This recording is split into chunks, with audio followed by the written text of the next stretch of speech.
আমার পিছনে আপনারা লক্ষ্য করছেন, এই মুহূর্তে আমি আছি হুগলি জেলার সব থেকে সুন্দর মন্দির।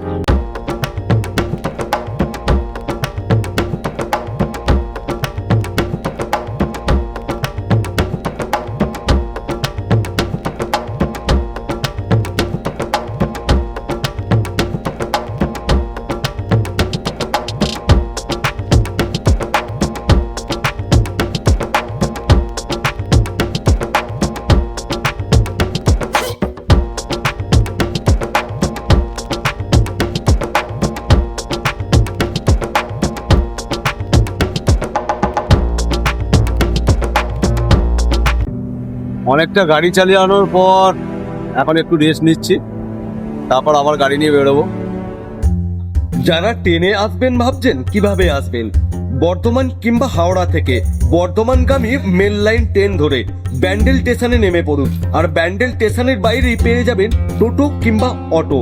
ভাড়া পড়বে জনপ্রতি 25 টাকা। আমার মতামত চাইলে আমি বলবো আপনারা টোটো কিংবা অটোতে আসুন, কারণ এই আশ্রমটি একটু ভেতর দিকে। তাহলে চলুন আশ্রমের ভিতর এবার প্রবেশ করা যাক। আশ্রমে ঢুকতে প্রবেশদ্বারের দুপাশে চোখে পড়বে দুটি ঐরাবতের মূর্তি, যেন আপনাকে আন্তরিকভাবে স্বাগত জানাচ্ছে। তারপরই সামনে দেখা যায় একটি ছোট্ট জলের ফোয়ারা, আর ঠিক তার পিছনে বিরাজমান ভগবান মহাদেব। দৃশ্যটি সত্যি মনোমুগ্ধকর। প্রকৃতি ও ভক্তির এক সুন্দর মেলবন্ধন রয়েছে এখানে। আরও একটু এগিয়ে গেলে দেখা যায় ইট দিয়ে তৈরি একটি জলাশয়, যেখানে রাজহাঁসের কলরব পরিবেশটিকে জীবন্ত করে তুলেছে। একটি কথা আপনাদের অবশ্যই বলবো, এই আশ্রমে এলে বাড়ির ছোটদের সঙ্গে নিয়ে আসবেন, কারণ এই জায়গাটি তাদের খুবই ভালো লাগবে। এগিয়ে চলতে চলতে সামনে পড়ে একটি সুন্দর সাজানো গোছানো ফুলের বাগান।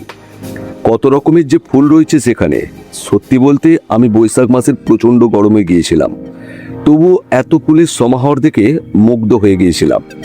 আশ্রমের পথ ধরে হাঁটতে হাঁটতে চোখে পড়ে রাস্তার উপর সুন্দর আলপনা আঁকা, যা দুপাশে নানা রকম বাহারি গাছ, যা পুরো পথটিকে আরো আকর্ষণীয় করে তুলেছে।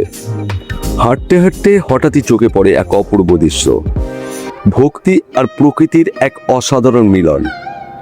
সবুজ গাছপালার মাঝে মাটির কাছাকাছি এক শান্ত পরিবেশে সাজানো রয়েছে একদল মূর্তি, যেন গ্রাম বাংলার কোনো প্রাচীন শোভাযাত্রা জীবন্ত হয়ে উঠেছে।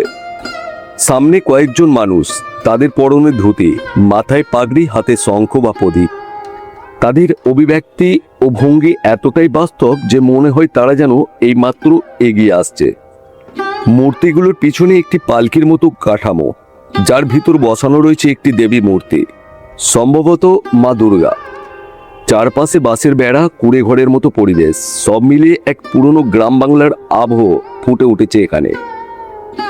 এখানে দাঁড়ালে মনে হয় সময় যেন একটু ধীরে বয়ে চলেছে, আর সেই অনুভূতি মনকে এক অদ্ভুত প্রশান্তিতে ভরিয়ে দিচ্ছে।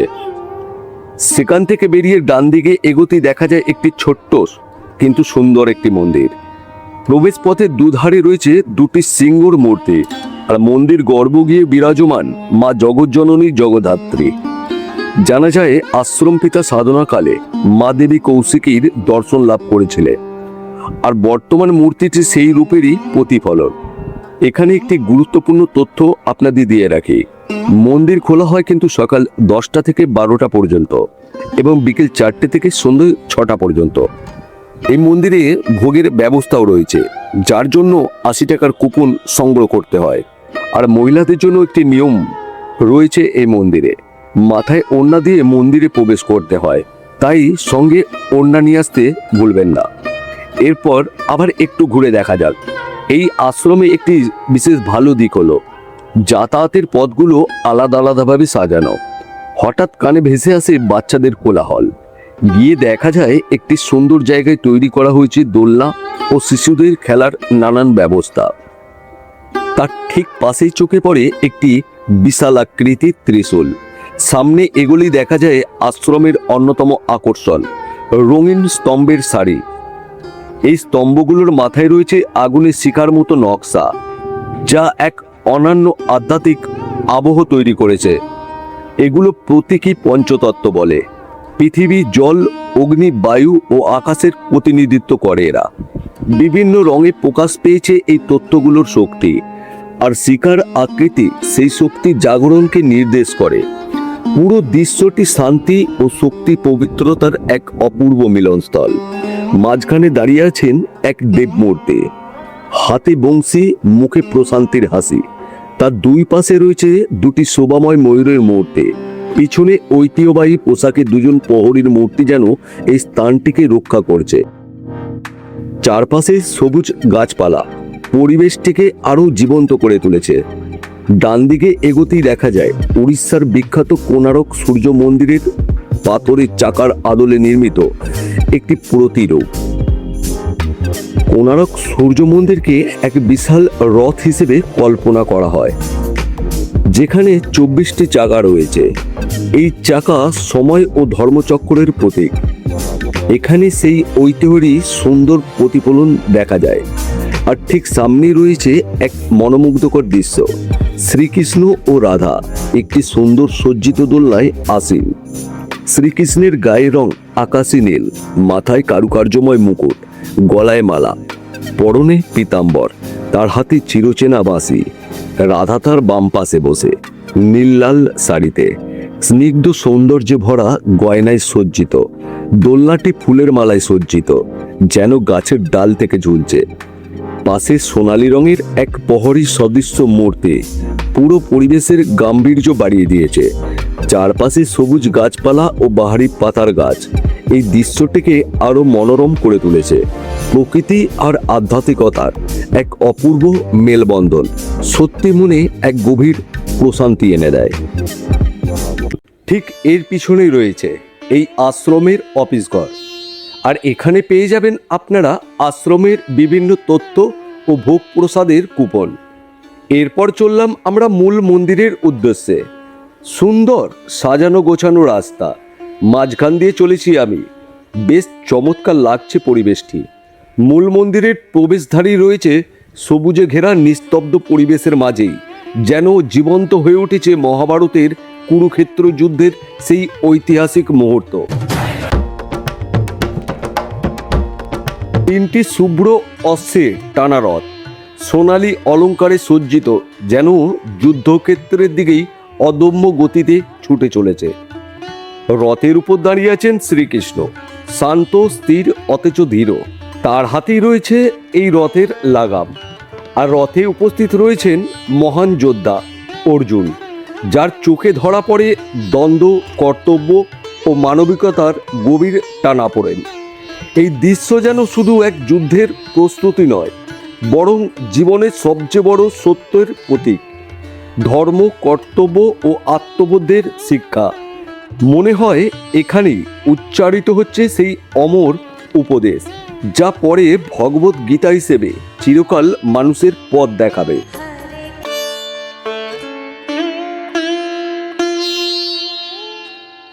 মূল মন্দিরের সামনেই আপনি পেয়ে যাবেন ধূপ ও আগরবাতি। সেখান থেকে সংগ্রহ করে চলুন মূল মন্দিরে। লাহিড়ী বাবার আশ্রমের মূল মন্দিরে প্রবেশ করতেই প্রথমে যে অনুভূতিটা হৃদয়ে ধরা দেয় তা হলো এক গভীর প্রশান্তি। চারপাশে রয়েছে নিস্তবতা, তবু সেই নীরবতার মধ্যেই যেন ভক্তির এক অদৃশ্য স্রোত প্রবাহিত হচ্ছে। মন্দিরের ভিতর পরিবেশ সাদামাটা অথচ অত্যন্ত পবিত্র, যেখানে আড়ম্বরের চেয়ে বেশি গুরুত্ব পেয়েছে আধ্যাত্মিকতার স্বচ্ছতা। মন্দিরের কেন্দ্রস্থলে প্রতিষ্ঠিত আছেন লাহিড়ী মহাশয়ের মূর্তি বা পবিত্র আসন। তার শান্ত ও ধ্যানমগ্ন রূপ যেন ভক্তদের মনে এক গভীর স্থিরতা এনে দেয়। মনে হয় তিনি আজও এখানে উপস্থিত, সকলকে নীরবে দীক্ষা দিচ্ছেন, পথ দেখাচ্ছেন আত্ম অন্বেষণের দিকে। তার সামনে রয়েছে সাজানো ধূপ, প্রদীপ ও ফুলের মালা। এই মন্দিরে আবহকে আরও পবিত্র করে তুলেছে। মন্দিরের দেওয়াল জুড়ে সরল নকশা, কোথাও বা ধর্মীয় বাণী, যা ভক্তদের মনে করিয়ে দেয় জীবনের প্রকৃত লক্ষ্য।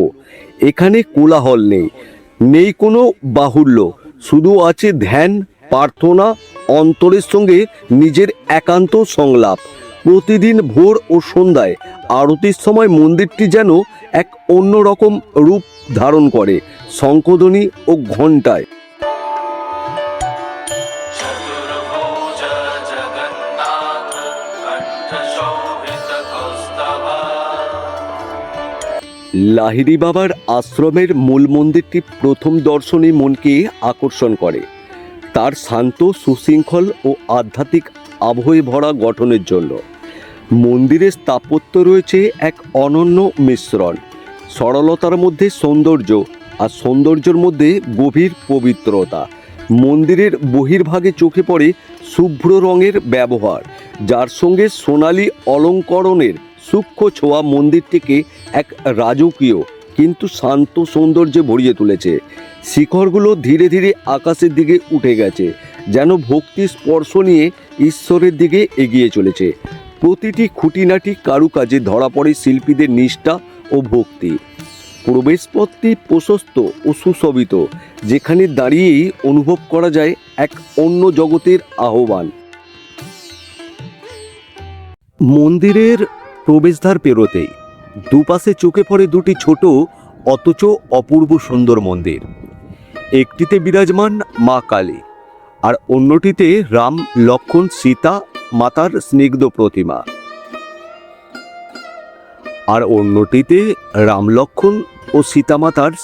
প্রতিমা। এই দৃশ্য যেন মুহূর্তের মধ্যেই ভক্তকে এক অন্য জগতে পৌঁছে দেয়। এমন এক অনুভূতি যা ভাষায় প্রকাশ করা সত্যি কঠিন। আর মন্দির থেকে বাইরে বেরিয়ে আসতেই প্রবেশ পথে দেখা যায় দুটি ছোট শিশুর মূর্তি। গ্রামের নলকূপ থেকে জল তুলতে গিয়ে খেলায় মেতে উঠেছে তারা। সেই দৃশ্য যেন শৈশবের সরল দিনগুলোর স্মৃতি ফিরিয়ে আনে, মনকে ভরিয়ে তোলে এক অদ্ভুত নস্টালজিয়ায়। তার পাশেই গাছতলায় ধ্যানমগ্ন অবস্থায় বসে আছেন গৌতম বুদ্ধ। চারপাশে নীরবতা আর সবুজের মাঝে তার সেই শান্ত অববয় যেন এক গভীর প্রশান্তির বার্তা দেয়। কিছুটা এগিয়ে ছোট্ট টিনের মন্দিরে চোখে পড়ে ওং চিহ্ন, যা হিন্দু ধর্মে ব্রহ্ম ও পরমাত্মার প্রতীক, পবিত্রতা ও চিরন্তন শক্তির এক অনন্য প্রকাশ। আরও সামনে এগোতেই মন্দিরের গেটের কাছে এসে পড়ে সারি সারি দোকান ও খাবার নানান সামগ্রীর সম্ভার। তার ঠিক কিছুটা দূরেই খাঁচার মধ্যে বিভিন্ন প্রজাতির পাখি লক্ষ্য করা যায়, যা ছোটদের পাশাপাশি বড়দেরও দৃষ্টি আকর্ষণ করে। এই স্থানটির আরেকটি বিশেষত্ব হল ধর্মীয় সম্প্রীতির অপূর্ব নিদর্শন। এক পাশে রয়েছে ইসলাম ধর্মের একটি মাজার, আর তার পাশে খ্রিস্টানদের প্রার্থনার জন্য ছোট্ট একটি গির্জাঘর। ভিন্ন ধর্মের এই সহাবস্থান যেন মানবতার এক সুন্দর বার্তা বহন করে। কিছুটা দূরে শিশুদের আনন্দের জন্য সাজানো রয়েছে একটি মনোরম মূর্তি। মাথায় ছাতা নিয়ে দাঁড়িয়ে থাকা সেই অবয়বটি দেখতে ভীষণ আকর্ষণীয়। এরপরই দর্শন মেলে লোকনাথ বাবার, যার উপস্থিতি ভক্তদের মনে ভক্তি ও আস্থার এক গভীর অনুভূতি জাগিয়ে তোলে। এরপর চোখে পড়ে আর এক অনিন্দ সুন্দর দৃশ্য, ভাসমান নৌকার উপর সূক্ষ্ম কারুকাজে তৈরি এক অপূর্ব নির্মাণ, যেখানে ভগবান শ্রীকৃষ্ণের নৌকাবিলাস লীলা সখীদের সঙ্গে ফুটিয়ে তোলা হয়েছে। তার ঠিক পিছনে গুহার আদলে নির্মিত একটি মন্দিরে ধ্যানমগ্ন অবস্থায় রয়েছেন ভগবান মহাদেব, আর পাশেই আরেকটি সুন্দর মন্দিরে বিরাজমান ভগবান বিষ্ণুর মনোমুগ্ধকর প্রতিমা। এছাড়াও আশ্রমের জীবনযাত্রার এক চিত্র এখানে ফুটিয়ে তোলা হয়েছে, যা পুরো পরিবেশকে আরও জীবন্ত ও অর্থবহ করে তোলে। সব মিলিয়ে এই মন্দির প্রাঙ্গণে একবার এলে সময় যেন কোথায় হারিয়ে যায়, একটি দিন কবে কেটে যায় তার টেরই পাওয়া যায় না।